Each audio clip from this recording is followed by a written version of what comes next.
It started like a normal night. Quiet. Still. Almost too peaceful. In a remote village in northern Burkina Faso, families had already gone to sleep. The air carried the usual calm of rural life. No signs of danger. No warning that anything was about to change. And then, within seconds, everything changed. Gunshots echoed through the darkness. Not one. Not two. But many. The kind of sound that immediately tells you this is not random. This is planned. This is coordinated. This is an attack. People woke up in confusion. Some tried to run. Others froze. Parents grabbed their children without knowing where to go. But the attackers were already inside the village. Moving fast. Moving with purpose. And leaving destruction behind them. By the time the night ended, the silence that returned was no longer peaceful. It was heavy. Unnatural. Because what once was a living community had been completely destroyed. An entire village. Gone.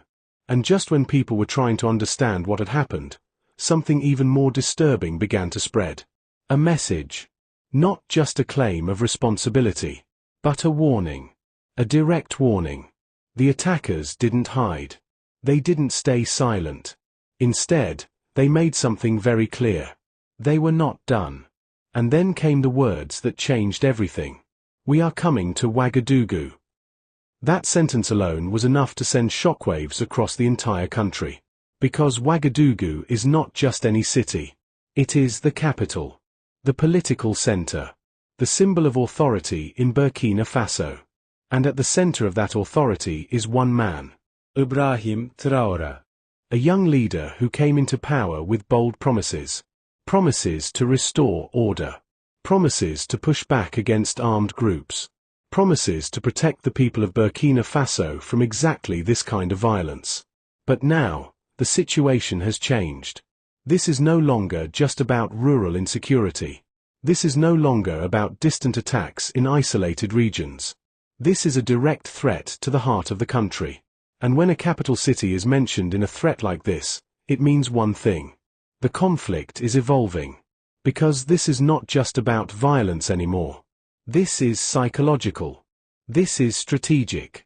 This is a message meant to create fear. And fear, when it spreads, can destabilize a nation faster than any weapon. Right now, people are asking one question. Was this just an attack? Or was this a warning of something much bigger? Because threatening Ouagadougou is not a small statement. It is a challenge. A challenge to the government. A challenge to the military. And most importantly, a challenge to Ibrahim Traoré himself. And that is what makes this moment so dangerous. Because when armed groups begin to speak this boldly, it means they are confident. Confident enough to attack. Confident enough to threaten. And confident enough to be heard. But here is where it gets even more serious. This is not happening in isolation. For years, Burkina Faso has faced growing insecurity. Entire regions have struggled with attacks. Villages have been targeted. Communities have been displaced. But despite all of that, the capital has remained relatively stable. Until now. Because once the idea spreads that even the capital could be under threat, everything changes. Trust changes. Fear increases. And pressure on leadership becomes intense. Right now, the entire nation is watching. Watching to see what happens next. Watching to see how the government responds. And watching to see if this threat is just words. Or something much more real. As the news of the attack spread across Burkina Faso, the reaction was immediate. Shock. Anger. Fear. But more importantly, questions. Because for many citizens, this incident felt different from previous attacks.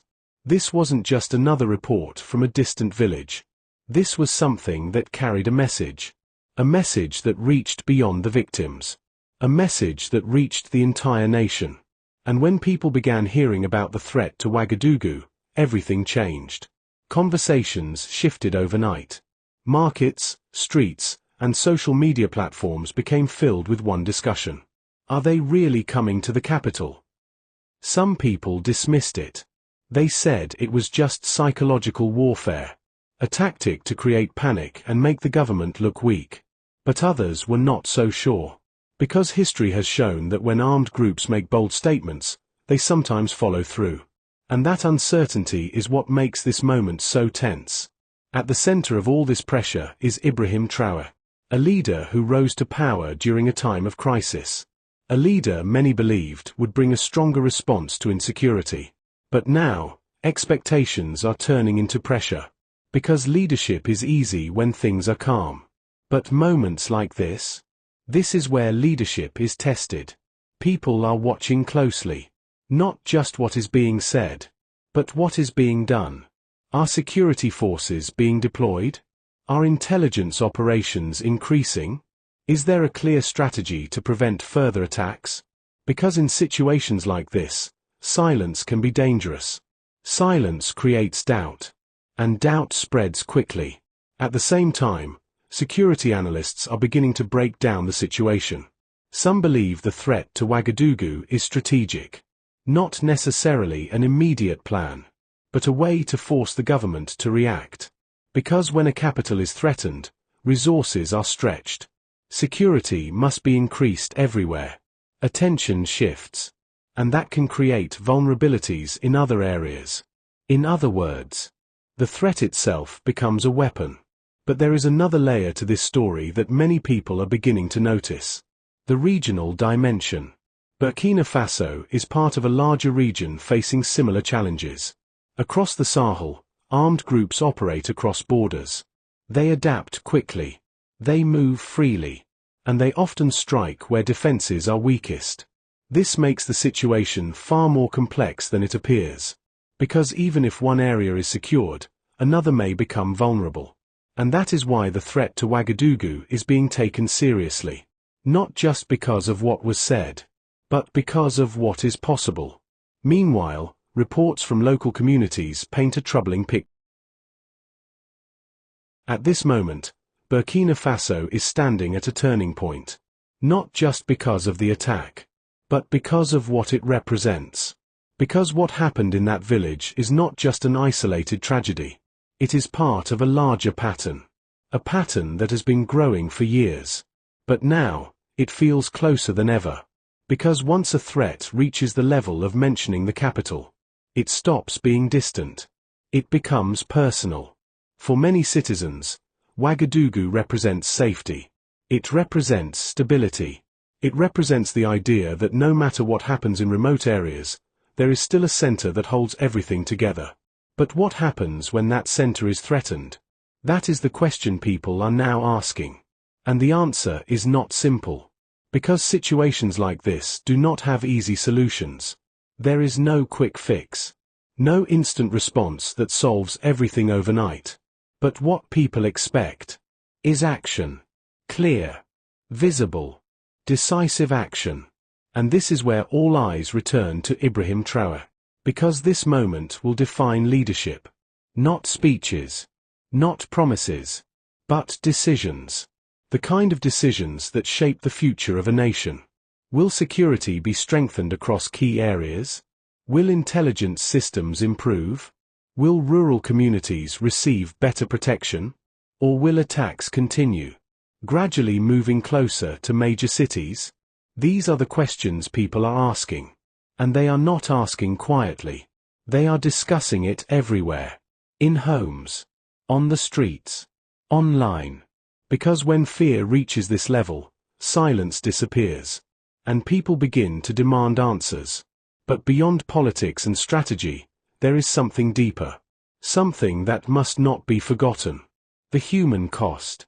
Because behind every headline, behind every report, there are real people. Families who lost everything. Communities that may never recover. Lives that were cut short without warning. And that is the reality of what happened. That is the true weight of this story. It is not just about threats. It is not just about power. It is about people. And that is why this moment matters so much. Because what happens next will determine whether things get better or worse. Now the question is no longer just about the attack. The question is about the future. Will this threat remain just words? Or will it become something more dangerous? No one knows for sure. But one thing is certain. Burkina Faso is entering a critical phase. A phase where every decision matters. A phase where leadership will be tested. And a phase where the entire nation is watching closely. Now I want to hear from you. Do you believe Ibrahim Traoré can handle this growing threat? Or do you think the situation is becoming more dangerous than people realize? Drop your opinion in the comment section. Because this is not just a story. This is a conversation. And your voice matters.